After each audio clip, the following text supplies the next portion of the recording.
your program. We're going to let our folks into the Zoom call as well right now. Hey, everyone joining on Zoom. Welcome to the program. Happy week before Easter. Spring is kind of here. Speaking of jazz music, that's a fun song. Spring is here. Also, Joy Spring is a good one. I don't know that one. Clifford Brown, classic. Yeah, I don't know I'm sure somebody's written words. I don't know if it started with words, but it's a really beautiful melody on the Clifford Brown trumpet. All right, yeah. So we got our folks in Zoom, we got our folks out there in the socials, and I'm going to intro the program. We're going to meet our guest for today, and we are going to have a good old New York time, as she is located in the heart of New York City. That'll be fun. We like to talk about that when people join the program. So, welcome to Piano Tech Radio Hour. What we do here is we gather every Saturday to meet with and learn from the most fascinating, the most knowledgeable folks in the music and piano world. This might include a manufacturer, a rebuilder, a musician, a maker of some other instrument besides pianos. Of course, piano techs, our core audience. Our mutual goal is to become better at our craft, to help each other, and let's create an ever more musical world together. Piano Tech Radio Hour is brought to you by Piano Technicians Master Classes, an online learning resource that brings you cutting-edge instruction from piano industry masters without leaving your home. You can find out more at pianotechniciansmasterclass.com.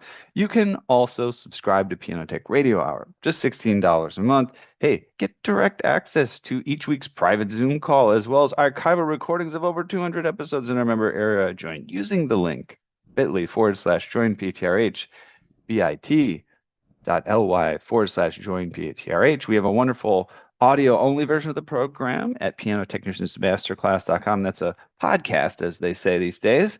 You can do the audio-only versions. You can listen while you're working out, doing the dishes, driving the car, however you do your thing, working in the workshop. And we've been popular all over the globe, reaching top 100, top 10, even #1 status in various locales in the performing arts category on iTunes. That's been fun. Also, you can check out our blog at Substack and our socials, LinkedIn, Instagram, Twitter. Get on our email list at the website by just entering your name and your email. I would love to now introduce our esteemed guest for the day. Today we are joined by Celia Berk. Now, she is an award-winning vocalist known for her intimate style, warm tone, and remarkable ability to bring new life to overlooked songs. Her work moves with intention and care, whether she's performing at iconic venues like, you may have heard of it, Carnegie Hall, or Jazz at Lincoln Center, or shaping recordings that highlight the nuance of great songwriting. With a deep connection to the Great American Songbook and a clear affinity for hidden gems, Celia's artistry feels both timeless and personal. Celia, welcome to Piano Tech Oh Radio. my goodness, what an introduction. I have to remember some of those phrases. I'm going to grab them. Thank you. I hope you'll appreciate this as a vocalist as well. I forget the gentleman's name, but he's in my network, and he's a singer, but he also does vocal coaching for, and the audience will probably be like, oh, I've heard this before, but he does vocal coaching for folks like speakers and professionals and everything. And he had this wonderful thing that he shared, which I've been applying to our introductions ever since, and also just general conversation. And he said, most people do not use the full, like almost orchestral range of their voice when they're speaking, right? Like you can go very high, you can go very low, you can soft, you can go loud, you can pause. You can make something quick, all these different things. And he said, it's a really wonderful exercise to just think of your speaking like it's orchestral, and think, well, I want to add some variety. I want to change the pitch. I want to change the dynamics, right? And it always seems to tend to make things a little bit more fun. Like internally, I'm just doing it that way. But I think other people, his theory was, people really respond more. They listen more when your actual speaking has this type of variety and Vocal musicality. dynamics. I think Yeah. that's great. I love that. I'm being driven personally crazy these days by the use of the word like.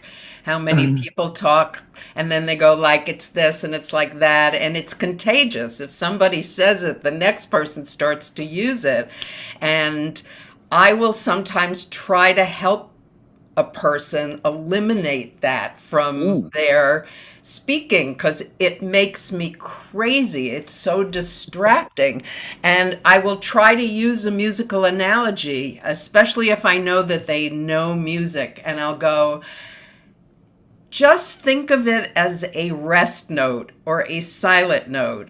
I'm not telling you you can't use the word anymore. Just don't verbalize it. Just hold it like it's a rest and then go on to the rest of the sentence. So that's kind of a variation on what your acquaintance said, which is that inside our head we have this ability to think musically and use dynamics, and when do we talk quietly, and how do we pull people in for intimacy, and when are you reaching out to kind of grab people. So I love that. That's a great image. I will remember that. Good. And I don't know how good I am at getting rid of filler words. Some days I think I'm better than others, but it is a fact that silence, when you're able to incorporate it, or pauses, it's almost the exact opposite. When you're using the likes and the filler words, people are going to kind of, even some of the most prolific speakers out there, the people that are respected highly for in their field, maybe not for Mm. speaking, you'll hear them use this stuff. But being able to just take a pause in your speech can really bring people in. Yeah. And this other stuff can be distracting, or you can lose esteem. The guy's name, I remembered it, and it's worth sharing. His name is Roger Love. How And I'm could you look forget that? Roger Love? Yeah, I just know so many different folks. But Yeah. yeah, I'm looking at his site here. The Great secret voice name. frequency that changed the lives of Bradley Cooper, Tony Robbins, and thousands more. Yeah, he's a fascinating guy. Fascinating guy. Mm. But I thought that was a just great I input and and feedback. I completely agree with you. The power of silence, creating space and letting the listener fill it with a thought, to trust that silence, it can be incredibly powerful. Or even fill it with the silence. I feel like these days people get so little silence. They're Yes. bombarded with noise and distractions and all of these things, and to have a minute just in the day-to-day life where somebody is giving you some silence. It's It's part of very just the natural flow. it's very hard to mentally rest these days. And I did an interview like this, and I was being interviewed with a songwriter who I was doing an evening of her music, and the host said, "What do you both listen to?" And we both simultaneously said, "Nothing." We have so much music in our head and so much thinking going on in our heads that the last thing we want is any more sound. We just want silence, just some quiet. I agree with you. Yeah, that was me. That was me for many years, actually, especially when I was studying music and I was in university and it was just all day long. I was practicing piano. Of course, there was time listening to music, especially for the sake of study. But I did find myself being attracted to silence and also not being interested in going out to shows even, right? Just because it was a part of my life. Lately, I've been, maybe it's because I'm not performing and practicing as much, been more drawn to just listening to music and just putting on a playlist or building a playlist or trying to go out and see some music. Especially I want to go back out in New York City next time I'm there. Just go to like the Blue Note or Smalls or are you familiar with this? Actually, you're in New York. I don't know if you've ever been there. It's called Saint Maisie. No. it's been a while since I've been there, but I'm remembering it being very cool. We actually tuned their piano there. They need an upgrade on their piano. It's it's quite abused. But they have a really fun vibe there. It's kind of got a little bit of a speakeasy vibe, and they'll have the guys playing like the Django Reinhardt type of, you know, Yeah, yeah, guitar, like the yeah, almost yeah. like a ragtime type of vibe mixed with the early jazz, and then they have people come and do like swing dancing and stuff. It's a cool place. I was gonna go there last time I was visiting and just didn't get a chance to. Is it in Manhattan? It's in Brooklyn. In Brook, I know that you're in I was Manhattan, and gonna it's say, hard for those I can't Manhattaners believe to it's get in to outside. Manhattan, and I never heard. Brooklyn has so many rooms of different shapes and sizes. So Yeah. if you come back, I'll go with you because I'm All always right. going, what is that? Yeah, Okay, perfect. yeah, Well, what about like Smalls and Mesro? Those are in yes, Manhattan, right? yes, Those are in Manhattan. Yeah. absolutely. Yeah. You, Yeah. you go to those places? Some. I'm not a Okay. pure jazz Right. singer. I would say that I bridge it, Hmm. and I would never claim to be a pure play jazz singer. Sure. But I so admire how present they are as musicians, how flexible they are as musicians. It's not so easy for me as a trained singer who's used to singing basically what's on the page, Mm. um, and just to be around them. And I frequently surround myself with musicians on recordings who are from that end of the spectrum, which is great for me. Mm. And it really gives me permission to move towards them musically. And the EPs that I put out this year, each one for last year, one for each season. The fourth one actually has a Django Reinhardt jazz Mm. vibe to it. It's all the winter season. Has a great jazz fiddler player and bass player and guitar. It's Ooh. just great. Yeah. Ooh, nice. Yeah. Yeah. Yeah, that jazz fiddle is Yeah. underexposed. Yes. Um, okay, so I told you I have like a basic cup question that I started with up front. I kind of skipped it. We can go back to it Sure. on the other questions based on our conversation. But yeah, just tell us just a little bit of background, and I'll go back to your early days of music. How did you first get exposed, and how did this reveal itself as such a major pathway in your life? Yeah, I found it fascinating. I still don't know how you guys found me, but I do. My most valuable, literally, my most highly insured possession is my Mm, 1924 mm, Steinway Baby Grand, which was my grandmother's. And she was a wonderful concert pianist. And her sister was an opera singer, so and a mezzo, and I'm a mezzo. So I feel like it's that part of my genes where the music comes from, and she wanted me very, very much to be a piano player. I wasn't, but I remember distinctly as a child that she told me that when I was old enough, she would ship her piano to me. She lived upstate New York, and I was on Long Island. And the way that she was going to know that I was old enough for the piano is she would talk about having piano hands, and she would make me put my hands out and go like that, and until she saw an octave reach, she wasn't going to ship the piano. And I remember the day that she said, "Now you have piano hands," and the piano came down. And unfortunately, I never showed a real affinity for the piano, although I loved that instrument and I loved watching her play. I found it fascinating because she was a very contained, proper lady.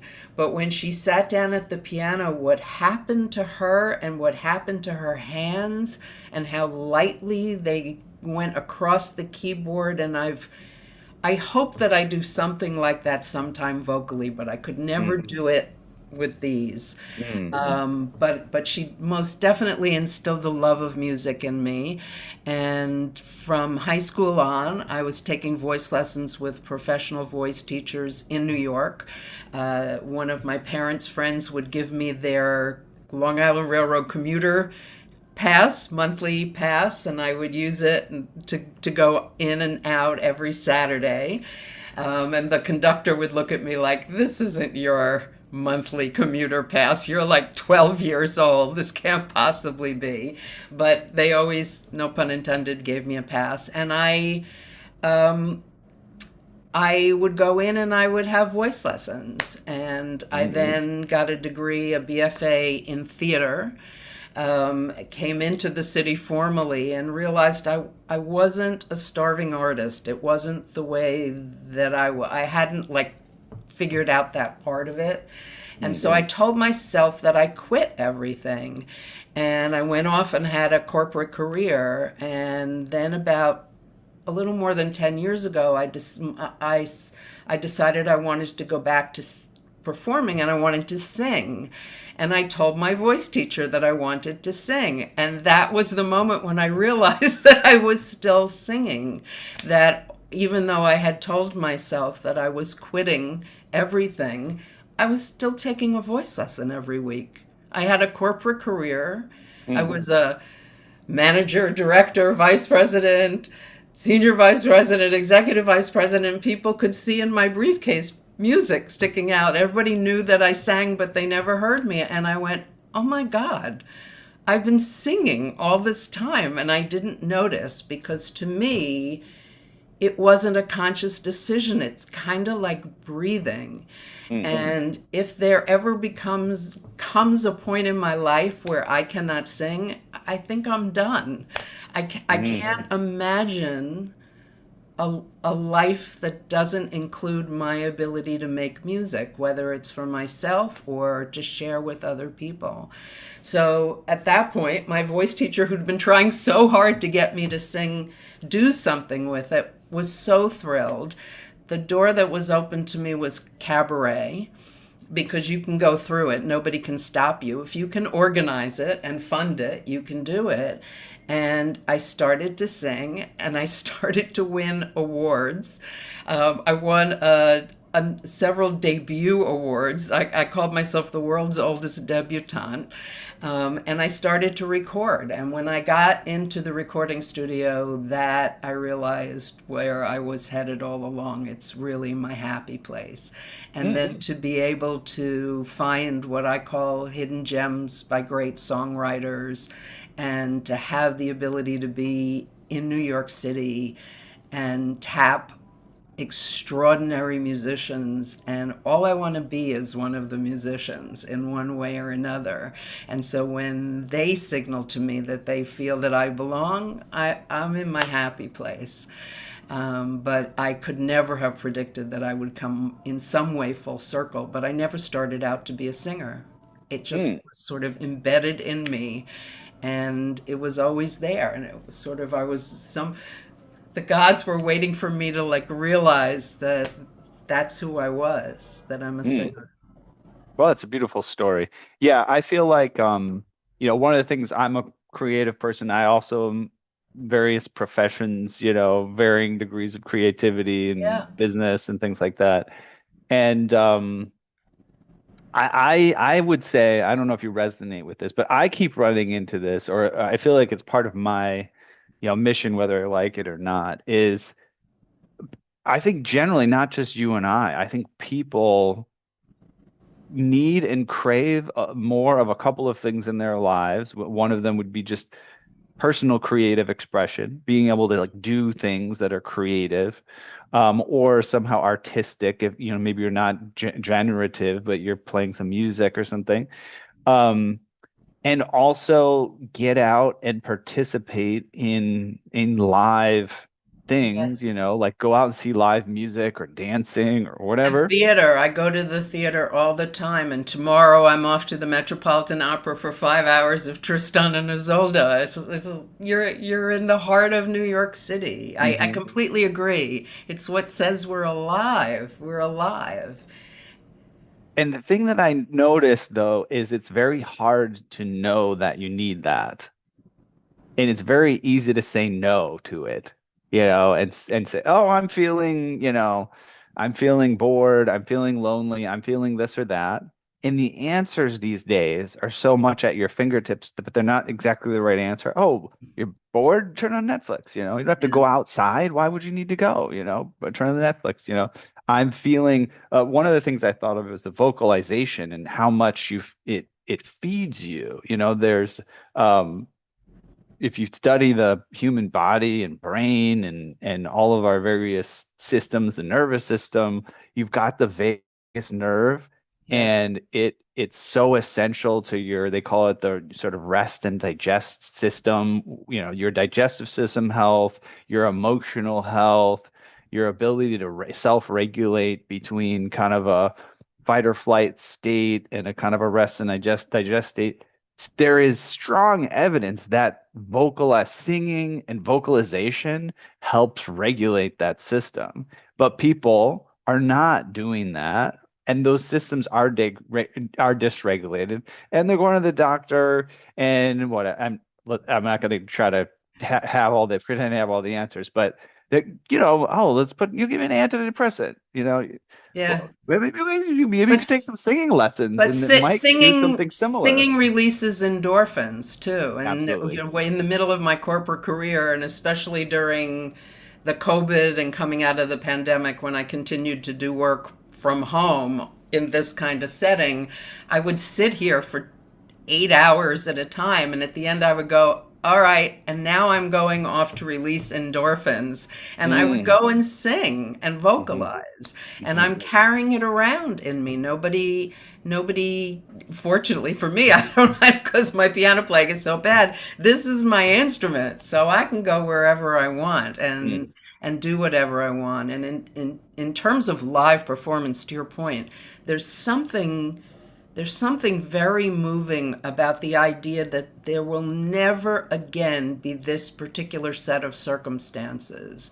You may be seeing the same performance, the same set list, or the same play, or whatever, or concert as the person a couple of weeks later or a couple of days later, but there will never be the same people in the audience again. So Mm. it's one thing that just can never be replicated. You Hmm. really are living in the moment and you are completing the circle with the performers. And I find that very moving to just Mm. think who is in this room with me because we'll never be in the room together in this configuration. Let's listen to some of your music, and maybe we'll go to this video that you shared If at the 54 video below. cooperates, yes, this is 54 below, and it is most Okay. definitely a hidden gem. And I picked one that's just piano, just in honor of your show. Okay, perfect. Wonderful. Let's share that. I think it'll cooperate just fine. Let's see here. Go full screen and hit play. Let me know if there's any issues.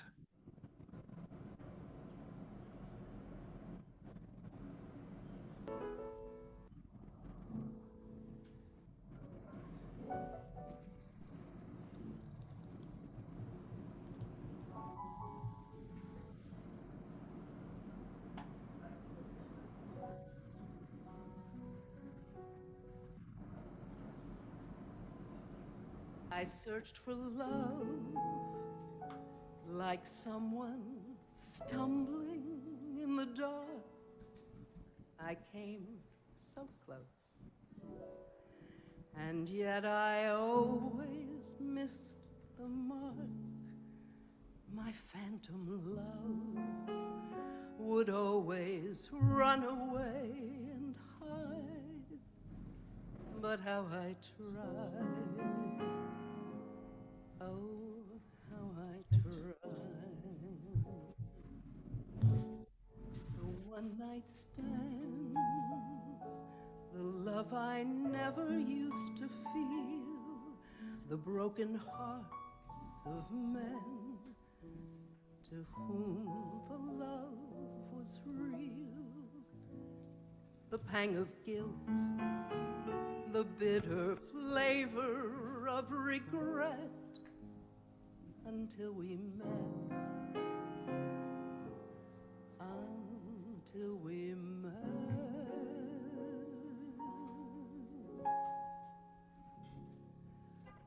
But now that I have everything, now I know my everything is you, for you have turned my loneliness to happiness.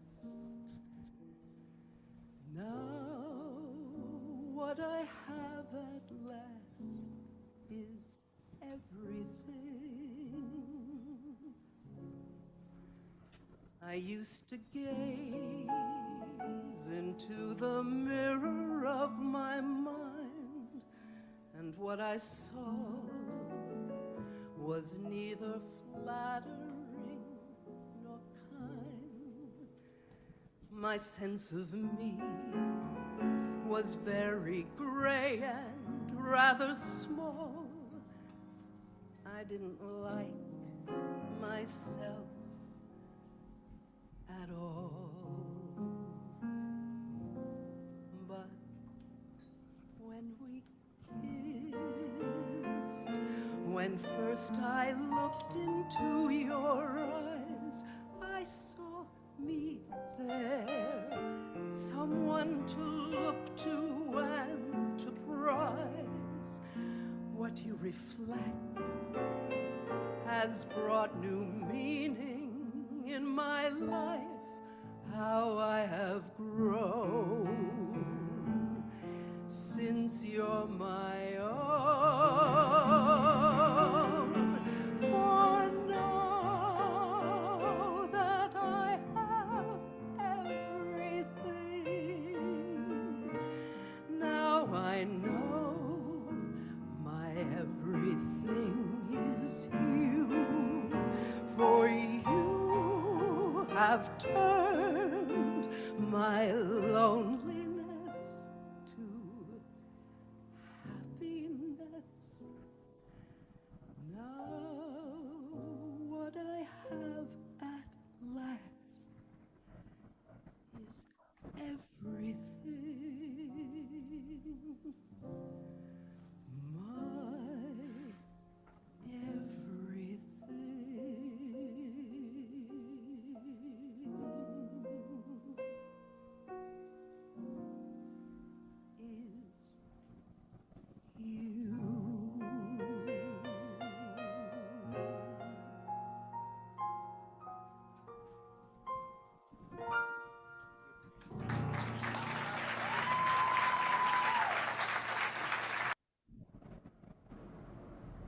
Great. Thanks for sharing. Yeah. So It's that's a good example of a hidden gem. The songwriter is Irvin Drake, and he wrote I Believe, and he wrote It Was a Very Good Year, which was a big standard for Sinatra. But sure. this one was Hiding. It was recorded by Margaret Whiting, who was one of the great girl singers of the 40s and 50s, and I became friends with her daughter. And she called me one day and said, I've been listening to Mother on the radio and I can hear you sing this song. And she sent me this song. And I went, oh my God, that's a great song. So it's the title of my third album, actually. Wonderful. Yeah. Yeah, it's interesting. I had a few I don't know the song from memory. Maybe I've heard it once or twice before. But I got I did keep things it's interesting you mentioned Sinatra because I kept getting like of a Sinatra type of vibe, you know? Yeah. And the song I kept thinking of was Moonlight in Vermont.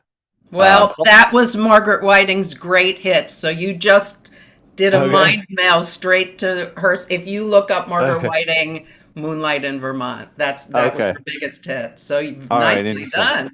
Yeah, I know the Sinatra version. I don't know if I've heard her version even, yeah. but I think But she may yeah, have introduced it. I'm not sure. Yeah. okay.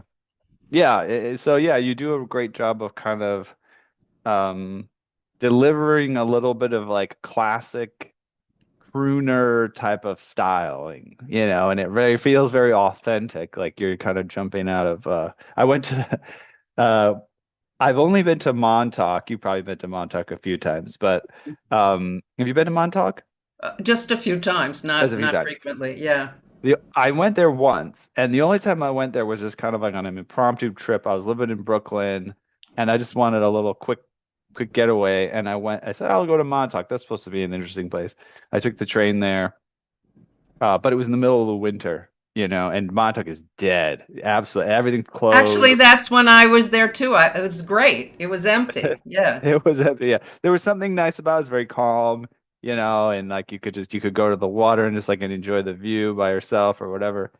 And I stayed at this Montauk hotel, which um it all the big jazz, guys and gals that were of that era of the kind of crooners, you could kind of just feel that vibe. They'd all been through there. They had done the shows in the summertime and people had gone to. Um so yeah, that it's a very I don't know, it's just a great American kind of classic Yeah. jazzy Yeah. vibe. Good times. Um, Wonderful. Well, one thing I was also thinking of while I was listening to that, and you're talking about taking vocal lessons for so long, like weekly. What what are the lessons like over the course of that many years? I mean, did you keep the single teacher? Do you work with multiple people? Is it exercises? Are you working on different pieces? Like, what does voice lessons look like over that many years? I had several teachers up until the one that I had for the longest period of time. The first one I had, actually, I think she'd been in like the Ziegfeld Follies. I was thinking about her recently, and she was in this tiny little room inside Carnegie Hall, but she had no money. So Mm, she must have been this great beauty, and hmm now all she had was this tiny little room, mm, and she didn't know how to teach me how to sing. And so I kind of outgrew her, and hmm I ended up with another voice teacher who was at the end of his opera career, but he was known for operettas and very theatrical performances. And I studied with him all the way through college, because I was out on Long Island, so I could come in and see him once a week. And then I switched to a teacher who I had for many, many years, and she kept saying to me, "Are you ever going to do anything with this?" And I would say no, until I finally said, "I think I want to do something with this." And she just put her head down on the piano. She had like hung in there with me until she got to see me get up on a stage, and that's when I did the cabaret. And I went into a recording studio and I brought her some demos, and we sat on her couch, and she looked at me and she said, "How many takes?" And I said, "What do you mean?" She said, "How many takes did you do?" And I said, "Two or three for each song." She said, "Are these a combination?" I said, "No, this is just a single take." And she was like looking at me like, "Oh my goodness." And she said, the microphone really loves you. You love the microphone, and the microphone loves you. You are a recording singer." And she's right. She was right. And so she got to see me do my first show, the first awards that I won. I think she was there for the second album, and then she suddenly died, and that was very, very difficult for me, as you, I'm sure you know, and anybody who's a musician who is listening in, these are as much, your relationship with your music teachers are as much chemistry as they are, does this person know the things that you need to learn? hmm And chemistry doesn't mean that they're going easy on you, but that they get you, and they get how you, like, she knew how I learned. She had figured that out. She said, "I have some students who I tell them something, they can't get it, and then wham, they're up here and they've suddenly," she said, "That's not you. You do this You go away, you're very disciplined, you do it, and it goes like this, and then it goes like this, and then it goes like this, and then you're where you need to be. And so she calibrated the way she taught me based on her decoding how I learned and how I would hear what she said. So it was really a catastrophe for me to lose that relationship. And it was, I kept thinking of the lyrics from Sometime Into the Woods, where he said, sometimes people leave you halfway through the woods. And I went, what do you mean? In the middle of this thing, I'm finally out on a stage and you're not standing in the wings anymore with me. And so I did go through several voice teachers. I studied for several years with Celine Dion's voice teacher, who's a brilliant man. He built her voice when she was a kid in Montreal. And so I felt sorry for him because I was just trying to hook the voice teacher I knew to him. But he taught me tremendous things. And because he worked with world-class singers, he treated me like you should know these things so you can be a world-class singer. And I'm not sure that's what I'll ever be, but to be in that mindset with him was just great. And then he moved out of the city, and I didn't want to do things remotely. And I have another voice teacher who very much reminds me of the voice teacher I had for so many years. That voice teacher had a little thing that she would say, where she would say, occasionally, you need to click, which really was about releasing and relaxing your jaw by letting go and just literally click your teeth together. And when this voice teacher that I have now said to me, you need to click, and I just looked up at the ceiling and went, I have received your signal. Thank you. I have found my next voice teacher. And we're having a wonderful time. And she pushes me too, which is, you want people that you trust enough that you'll let them push you. And she'll say, I'm not trying to be, I'm sorry that I have to say this to you. And then she'll go, nah, I'm not really sorry I have to say this to you. I have to say this to you.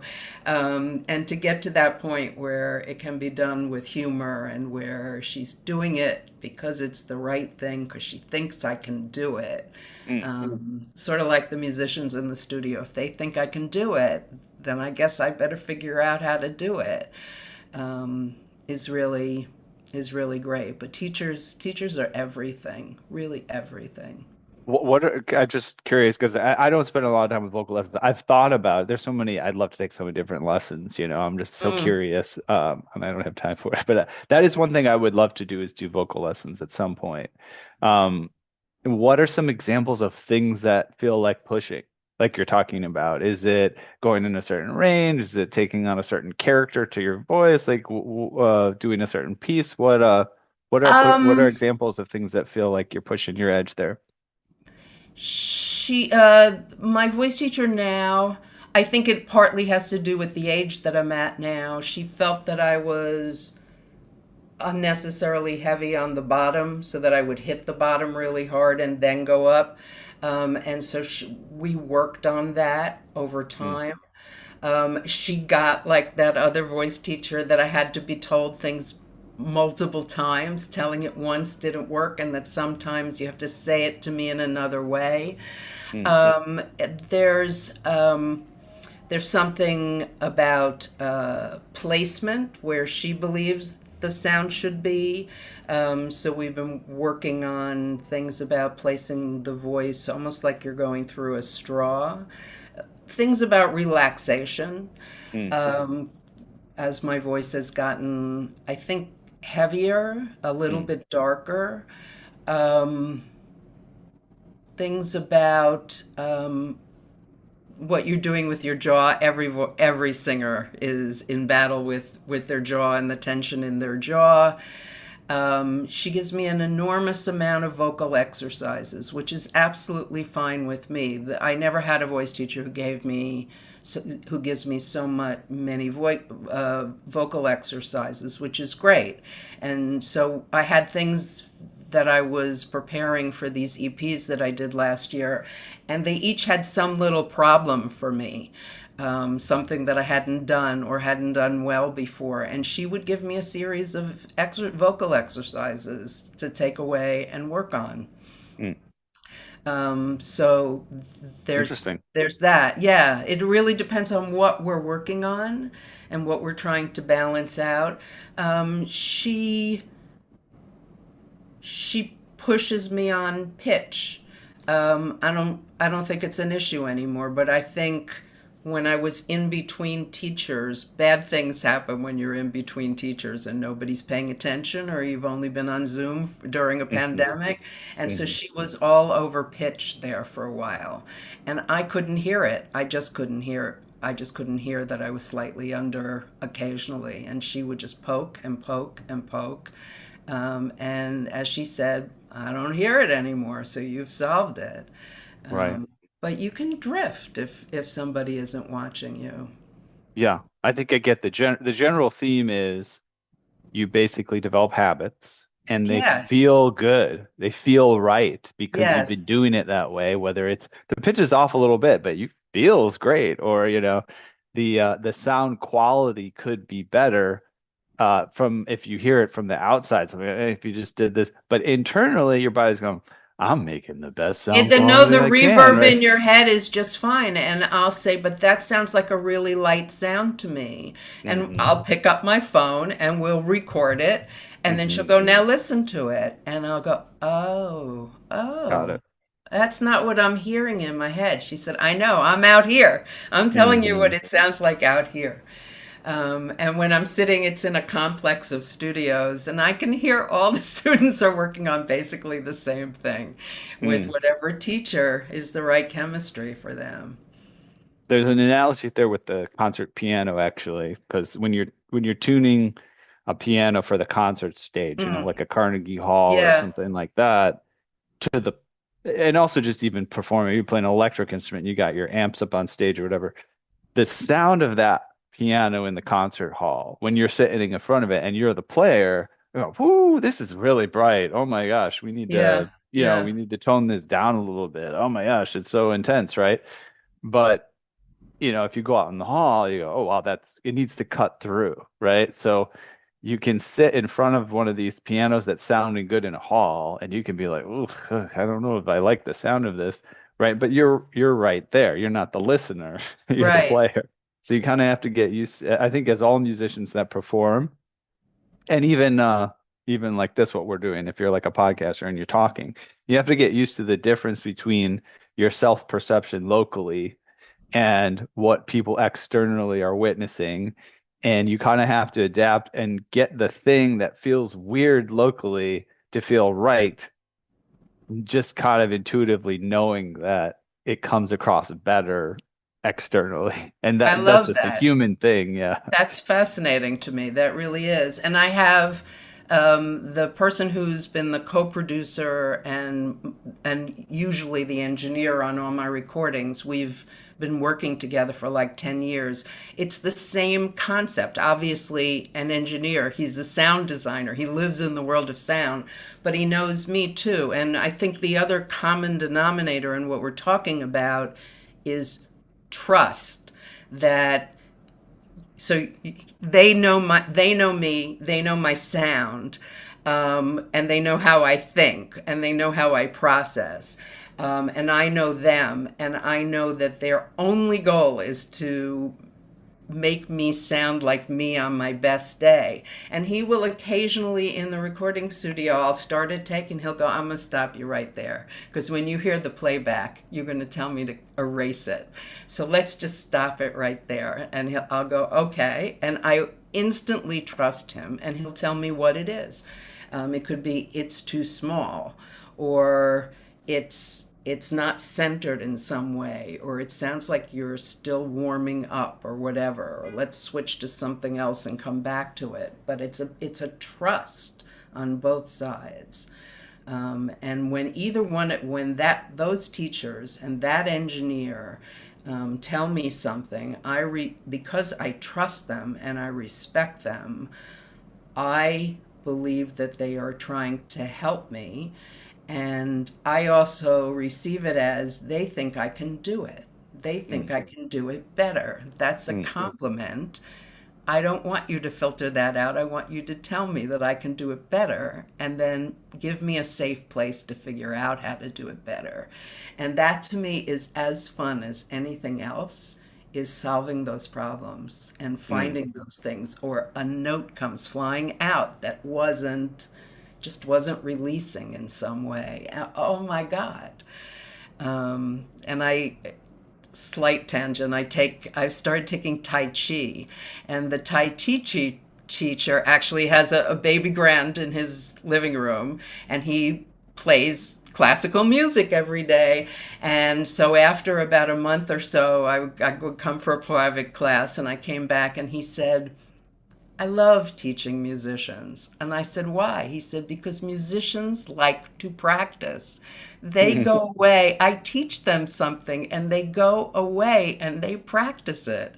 mm, Other people go, all right, you told me, I'll come back next week and you'll tell me what the next move in the sequence. He said, mm, musicians go away and practice, and they think it's the most fun thing to do in their mm, day.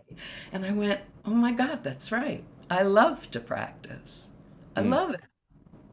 Yeah, that's yeah, it's like they call yoga a practice, right? Or things like Yes. that. And you're right, Yes. the general person doesn't necessarily get that concept of just, hey, let's just do this every day a little Yeah. bit and refine it. It's like, oh, I got it. Okay, I'm good. I figured it out. And sometimes, some days your brain wanders, and some days you sort of like tilt over. It's like, what is that? I was totally fine. Or your brain freezes and you just cannot remember what the next thing is. And then the next morning you wake up and it just flows because you had to go through those other things. Mm, I have this image of an old-fashioned movie projector where you're threading in the movie the celluloid, and then it will show on the screen. That's the way I think about practice.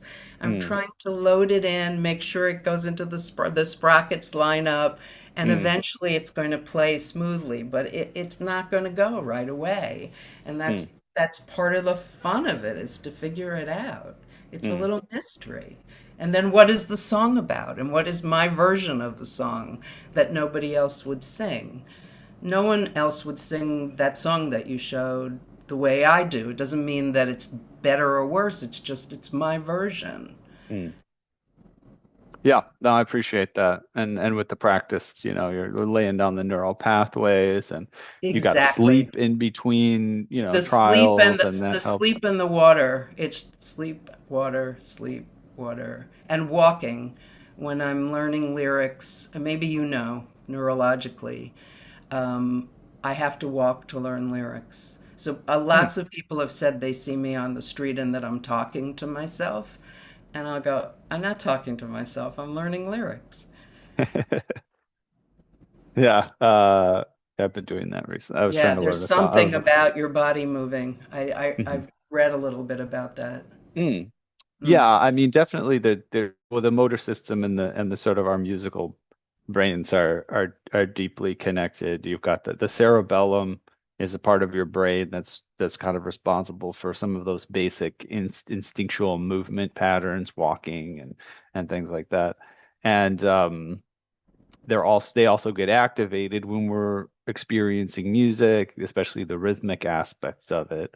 And that's kind of what's going on, like with dancing, right? It's like, okay, so Yeah. you hear something and then there's a beat and then you entrain to it and then your body starts moving, right?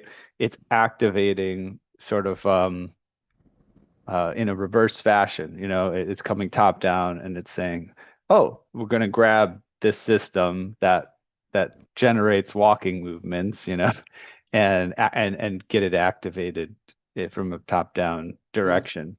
So, yeah. Yeah, That's the sort of voice kind of. teacher that I had for many years also, we did a lot of classical music, and there was invariably something in every piece that snagged me that I would just have a hard time with.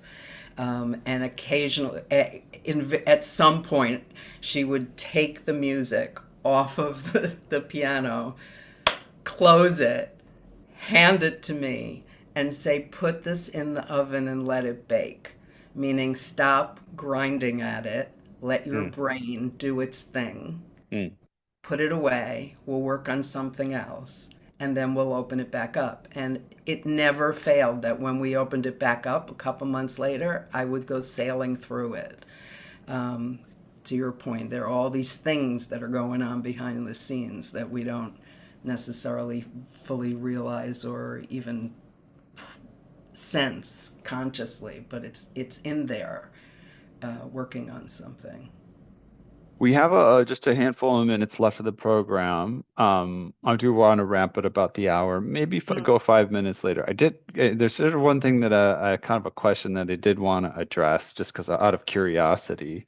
So you've kind of launched into having a career in music. It's been about a decade or so. Am I right Yeah, in that? yeah, Um, Tell me the trajectory here of that and your your sort of like parallel life, right? You're a professional, right? You said yeah, you're working in maybe corporate environments. How have those two things, since the sort of emergence that you have both, yeah. does one get stronger or weaker? Do they interleave No, somehow? Do they you? absolutely do. One was a vocation and one was the avocation, and now they flipped, because I don't work full time. I can just work when I want to, but Hmm. I have a lot of skills that somebody else might not have in terms of just knowing how to organize myself, knowing how to do staffing, in other words, finding the collaborators, Hmm. marketing, because I spent my whole career in communications companies. I know how, I may not always know how to optimize the technology, but I get the basic concepts of how you present yourself and that you do it with a certain amount of discipline. Um, but I still want to do the other thing because it's good for my brain. Besides, it's Hmm. good for it's also paying for the music, but Pocketbook. Yeah. um, it's just good to use different parts of your brain for different reasons. And I spent 30 really interesting years doing that. So I really don't want to. I don't want to lose that part of my persona. Um, but it's not my be all and end all, which is a very healthy thing. And I also do various philanthropic things. And I've been tutoring elementary students on reading skills, which has been just the best thing. It turns out to be less about reading skills and more about just basic building confidence in somebody young who may learn in a different way or Hmm. may come out of a home setting that is not setting them up to do well academically. And once I realized it was about that and not about whether they did better on a reading test at the end of the year, I just kind of relaxed into it. And I catch them struggling with the same things that I struggle with.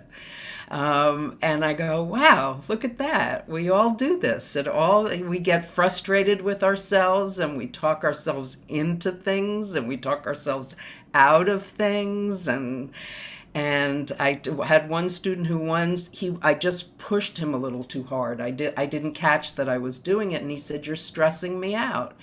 And I went, "Thank you for telling me. That's not what I meant to do. Let's take a break. Let's go walk up and down the hall."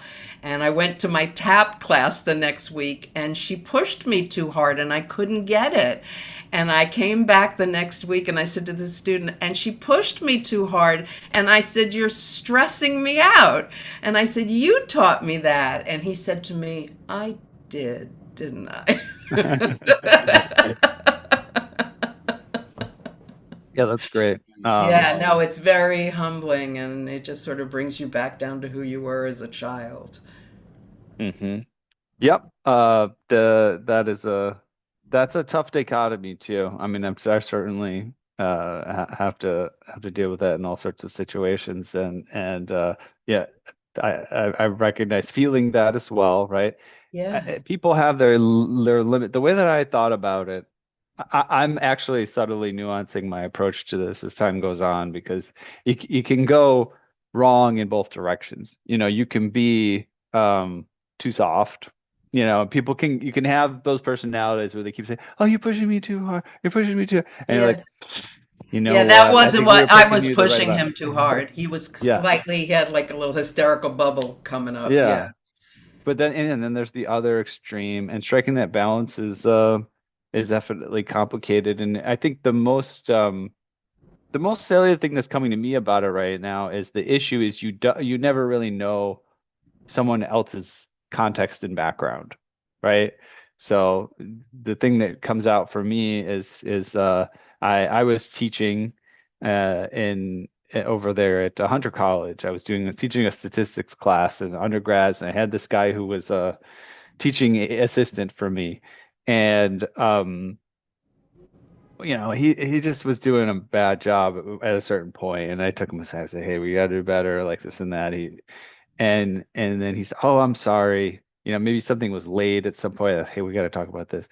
Yeah. Oh, my mom's in the hospital. Uh, Oh my gosh, fine. But I didn't realize you should have just told me that, right? And then he goes, I said, "Oh, well," I said, "Your family kind of helping out a little bit." It's, "Oh, I don't have any other family. It's just me and my mom." "Oh, okay. Well, that's a whole different thing." And then we went and we talked for a little bit, and I found out that not only did he have that extreme of a situation, like lots of responsibilities, but besides just doing a presentation for a statistics class, and turns out he had been homeless for several years. And I'm seeing this with some of these kids, the stories of what it takes for them to just walk through that door every morning, what the struggle is in the morning before they get there. Yeah. Yeah. So, And you don't know, and they don't know that. And that was the thing that I realized about him that was I felt it was very important to realize is that he actually doesn't know that everybody else doesn't deal with the same level of complexity that he oh, might deal with, right? So he doesn't know to actually come and say, "Hey, I I'm need having an help. issue here. It's going to be difficult for me to do this. Can we talk? Can we change the deadline? Can I get some help or something?" For in his mind, he's just saying, "Well, everybody else is keeping up and I'm not, and I got reprimanded So I for it. must be failing. I just got to work harder." Yeah. Which, sometimes works, but ultimately, certain people, they don't realize to give themselves credit for how much extra work they're doing versus the average person or somebody that has a support Yeah. network, stuff like that. And how far a little kindness can go too Mhm. for somebody. Absolutely. Yeah. Yeah. Yeah, Okay, well, we apply our lens to everybody, the same Mhm. lens. Yeah. Anyway. Well, this is a good place to wrap. We do have to wrap it. I typically give the guests a moment towards the end here, just if you want to plug anything or do some final words of wisdom, tell people to go do something. Here's your moment, and then we'll wrap up. And then after the program, we'll cut the Zoom call. If you want to just jump back on Zoom real quick, we'll have a quick Oh, sure. one-on-one That would just be to great. wrap up. Okay.